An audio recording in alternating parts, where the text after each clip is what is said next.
নমস্কার বন্ধুরা, আমার হেলদি অ্যান্ড টেস্টি চ্যানেলে আপনাদের সবাইকে স্বাগত। আশা করি আপনারা খুব ভালো আছেন, আমিও খুব ভালো আছি। আজকে আমি আপনাদের করে দেখাবো ফুলকপি আলুর তরকারি। অষ্টমীর দিন সকালে তো সবার বাড়িতেই ফুলকপি আলুর তরকারি হয়। এইভাবে একবার ফুলকপিটা বাইনে দেখবেন, আশা করি আপনাদের খুব ভালো লাগবে। আর ভালো লাগলে আমার চ্যানেলটিকে অবশ্যই লাইক, শেয়ার আর সাবস্ক্রাইব করে দেবেন। তাহলে চলুন দেখে নিই আমি কিভাবে ফুলকপি আলুর তরকারিটা রান্না করি। আজকে আমি করে দেখাবো ফুলকপি আলুর নিরামিষ তরকারি। এটা আপনারা অষ্টমীর দিন সকালবেলা লুচির সাথে করতে পারেন। এটা খুব সুন্দর খেতে হয়। আমি কপি আর আলু এই রকম সাইজের কেটে নিয়েছি। আমি সাইজে খুব বড়ও রাখিনি আর খুব ছোটও করিনি, মাঝারি সাইজ করে কেটে নিয়েছি। আর আমার এখানে লাগছে কপির তরকারি করতে নুন, চালমগজ, কাজু বাদাম, আদা আর কাঁচা লঙ্কা, একটা বড় টমেটো, হলুদ গুঁড়ো, কাশ্মীরি রেড চিলি পাউডার, গোটা জিরে, শুকনো লঙ্কা, নুন, তেজপাতা আর পরিমাণ মতন চিনি। এইগুলো আমার লাগছে। এরপর আমি একটা মিক্সিং বোল নিয়ে তার মধ্যে এগুলো পেস্ট করে নেব। প্রথমেই আমি নিয়ে নেব কাজু বাদাম, তারপর চালমগজ,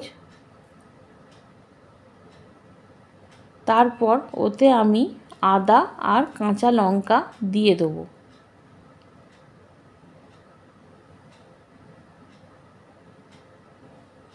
আর ওতে দিয়ে দেবো পরিমাণ মতন গোটা জিরে।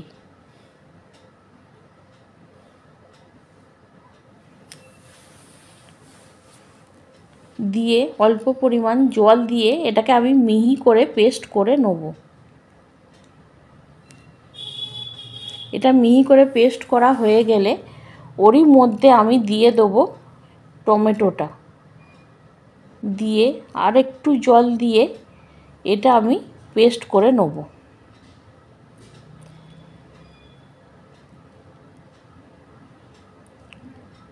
এইভাবে আমি সব রকম দিয়ে পেস্ট করে নিয়েছি।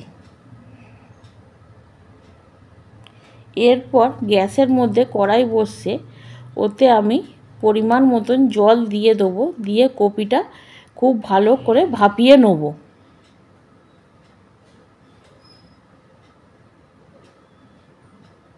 কপিটা ভালো করে জলের মধ্যে দিয়ে দেবো, দিয়ে আমি কপিটা চাপা দিয়ে দেবো।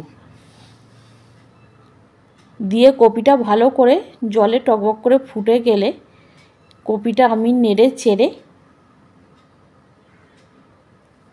কপিটা ছেঁকে নেব।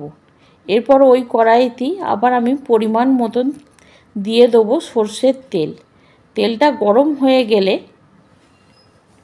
ওর মধ্যে আমি দিয়ে দেবো অল্প পরিমাণ হলুদ গুঁড়ো আর অল্প পরিমাণ নুন, দিয়ে ওটা নাড়াচাড়া করে নিয়ে ওর মধ্যে আমি কেটে রাখা আলুগুলো দিয়ে দেবো। দিয়ে আলুগুলো নাড়াচাড়া করে খুব ভালো করে লাল লাল করে ভাজা ভাজা করে নেব।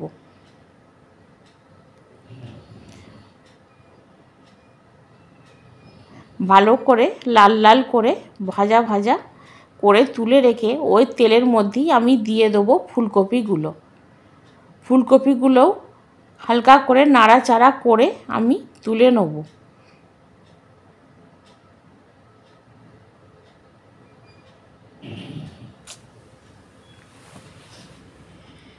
কড়ার মধ্যে তেল দিয়ে ওতে আমি দিয়ে দেবো দুটো শুকনো লঙ্কা, তেজপাতা আর গোটা জিরে।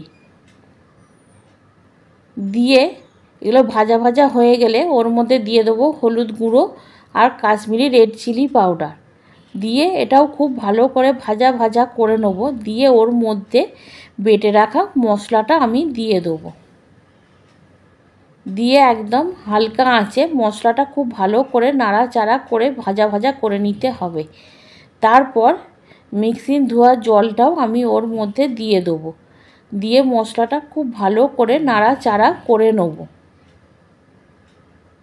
তাতে দিয়ে দেবো পরিমাণ মতো নুন। নুন দিয়ে কপিটা আর আলুটা আমি মশলার মধ্যে দিয়ে খুব ভালো করে নাড়াচাড়া করে মশলাটা কষিয়ে নেব। খুব ভালো করে কপিটার আলুটা কষানো হয়ে গেলে মশলার সাথে আমি ওতে দিয়ে দেবো পরিমাণ মতন জল। দিয়ে কপিটা আর আলুটা ভালো করে নাড়াচাড়া করে আমি এটা 5-7 মিনিটের জন্যে ঢাকা দিয়ে দেবো। ঢাকা খুলে আমার কপি আর আলু সেদ্ধ হয়ে গেলে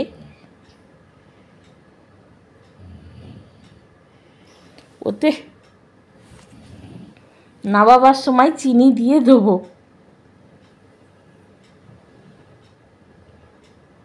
ওটা সেদ্ধ হয়ে গেলে তার মধ্যে দিয়ে দেবো গরম মশলার গুঁড়ো আর 1 চামচ মতন ঘি।